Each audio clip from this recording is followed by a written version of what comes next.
Hello everyone, welcome to टेक्शन math.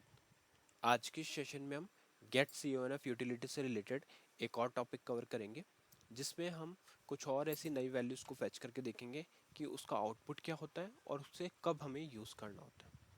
तो यहाँ पे सेकंड सेशन पे मैंने कुछ नोट्स बना रखे हैं और जो वैल्यू हम यूज़ करने वाले हैं वो है मैक्स इनपुट। जिनको नहीं पता, गेट कॉन्फ़िगरेशन या गेट CONF यूटिलिटी क्या करता है, जब भी आपको कॉन्फ़िगरेशन वेरिएबल की वैल्यूज़ को एक्सेस करना हो तो उस केस में हम इस यूटिलिटी का यूज़ कर सकते हैं। तो इसको यूज़ करने के बाद में आप सिंपली चेक कर सकते हो कि आपका जो वैल्यू है वो क्या है इनपुट मैक्स इनपुट का। ठीक है, तो वही चीज़ आज के सेशन में हम सीखने वाले हैं कि कैसे इसका सिंटेक्स है, क्या हमें लिखना पड़ता है, क्या आउटपुट आता है, वो सारी चीज़ें इसमें कवर हो जाएगी। तो हर बार की तरह सिंपल वे में स्टार्ट करेंगे। सबसे पहले मैं आपको एक स्क्रिप्ट बना के दिखाऊंगा, उस स्क्रिप्ट को हम रन करेंगे और समझेंगे कि स्क्रिप्ट का मीनिंग क्या है, क्यों हम इसको यूज़ कर रहे हैं।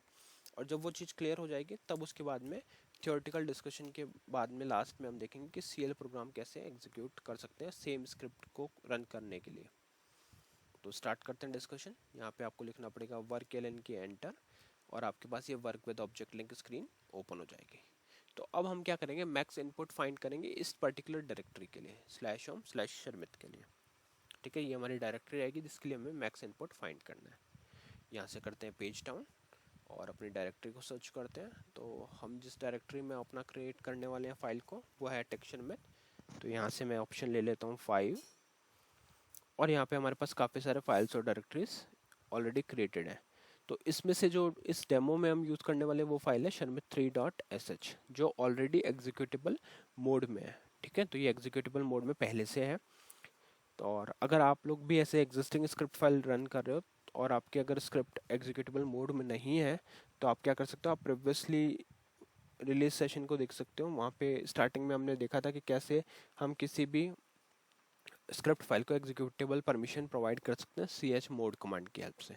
तो बस आपको वो सेशन वॉक थ्रू करना है और उसके बाद में आप अपनी स्क्रिप्ट फाइल को परमिशन अलॉट कर सकते हो। ठीक है, तो अभी के लिए अज्यूम कर रहे हैं कि हमारी दोनों जो भी स्क्रिप्ट फाइल हम यूज़ कर रहे हैं उन सब में हमारे पास एक्सेस है और परमिशन है एग्जीक्यूटेबल मोड की।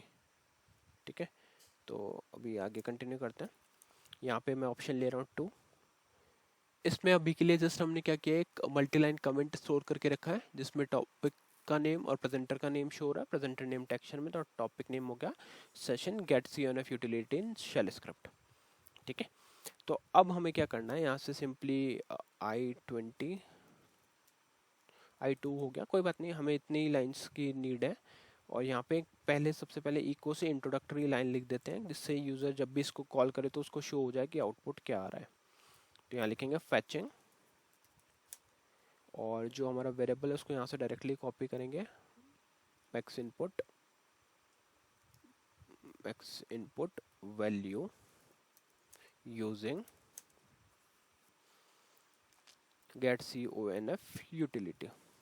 ठीक है, ये हो गया हमारा गेट CONF यूटिलिटी से हम मैक्स इनपुट वैल्यू को फेच कर रहे हैं। इसके बाद में आपको सिंपली क्या लिखना है, यहाँ पे लिखना है आपके ओरिजिनल कमांड। अब जो लोग फर्स्ट टाइम इस सेशन को देख रहे हैं उनको बता देता हूँ कि जैसे यहाँ पे जो हम वेरिएबल यूज़ करते हैं तो ये वेरिएबल हमेशा कैपिटल लेटर्स में ही लिखना चाहिए। ऑल्दो अगर आप इको कमांड के अंदर स्मॉल में भी लिखोगे तो भी कोई इफेक्ट आएगा नहीं। बट इसको ऐसा क्यों बोला जाता है कि जब भी आप इसको यूज़ करो ना तो वहाँ पे आपको ये कैपिटल में ही यूज़ करना चाहिए। इससे क्या होगा, आपकी एक हैबिट हो जाएगी। तो फिर जब भी आप इसको एक्चुअल कमांड में रन करोगे तो वहाँ आप स्मॉल में नहीं लिखोगे।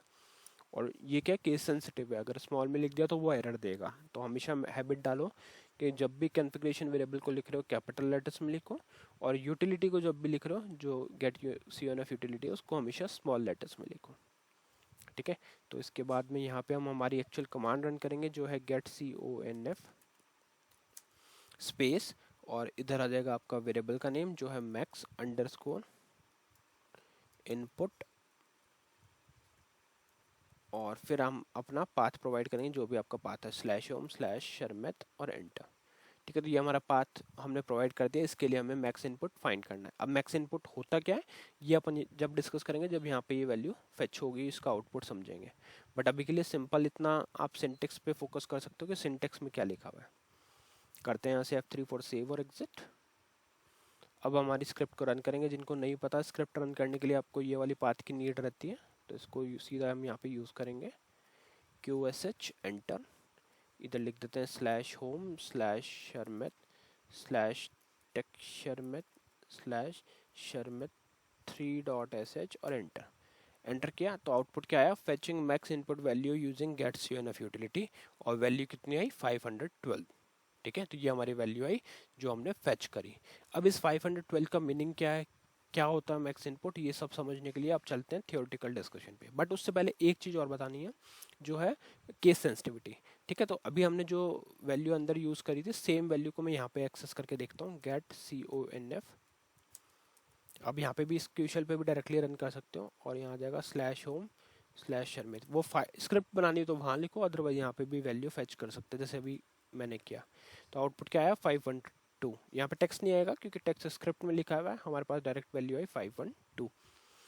अब यहाँ पे ये समझना इंपॉर्टेंट है कि ये केस सेंसिटिव है, मतलब अगर आप कैपिटल मैक्स में कुछ भी चीज़ को स्मॉल में लिख देते हो, केस चेंज करते हो और फिर ट्राई करोगे, तो आपको एरर मिलेगा, configuration variable max input is not valid on this system. तो ये हमेशा मेक श्योर करना है कि जब भी वेरिएबल का यूज़ कर रहे हो कैपिटल में करो। सेम जाता है इसके साथ में भी, कि अगर आपने यूटिलिटी में भी कुछ चेंजेस किया तो यहाँ पे इस तरह से एरर आ जाएगा, error found searching for command get CUNF no such path और डायरेक्टरी, क्योंकि सिस्टम पे जो डायरेक्टरी है, जो पाथ और कमांड है, वो है गेट C के साथ, मतलब गेट CUNF स्मॉल लेटर्स में। तो वही आपको आपको प्रोवाइड करना होगा, और जैसे ही आप एंटर करोगे तो आउटपुट आपका आ जाएगा 512। तो आई होप ये पूरा सिनेरियो तो आपको क्लियर हो गया होगा। अब देख लेते हैं थियोरेटिकल में क्या लिखा हुआ है हमने। तो gate the command gets CUNF max input /home/shermet and its output 512 pertains to querying the maximum number of input characters that the system allows for terminal input in the specified directory।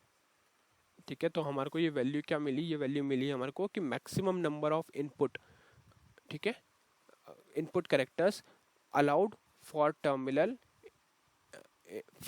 Input in the specific directory. तो किसी भी directory के अंदर कितने maximum characters हम पास कर सकते हैं as a input for specific directory, वो वैल्यू हमें मिलती है मैक्स इनपुट से, जैसे इसका नेम भी इंडिकेट कर रहा है मैक्स इनपुट। ठीक है, अब इस चीज़ को ब्रेक डाउन करते हैं जो हमने कमांड लिखी थी। देखो पहले आ गया गेट CUNF। गेट CUNF क्या होता है, this command is use to query system configuration variables. तो जब भी आपको सिस्टम कॉन्फ़िगरेशन वेरिएबल्स को क्वेरी करना हो, एक्सेस करना हो, फेच करना हो, तो आप यूज़ करोगे गेट CUNF। फिर आता है मैक्स इनपुट। मैक्स इनपुट क्या है, this configuration variable specifies the maximum number of bytes that can be typed in as an input in one operation such as a single line of input for terminal device. ठीक है, तो इस value को हम क्या बोलेंगे, maximum input value, जो number of characters को फाइंड करता है। फिर आता है /home/shermet, the directory for which you are querying the configuration value.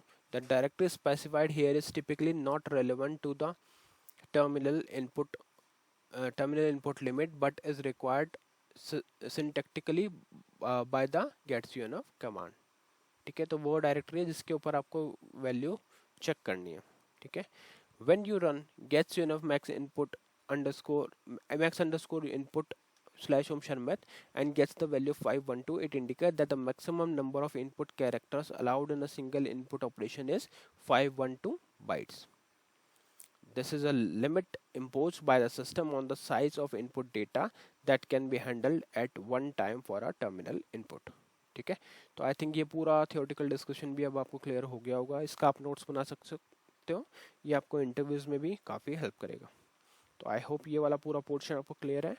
अब फटाफट से हम देख लेते हैं कि कभी इस स्क्रिप्ट को CL से रन करना हो तो कैसे होगा। बहुत ही सिंपल प्रोग्राम है जो हर बार यूज़ करते हैं, उसी को मैं वॉक थ्रू करा देता हूँ।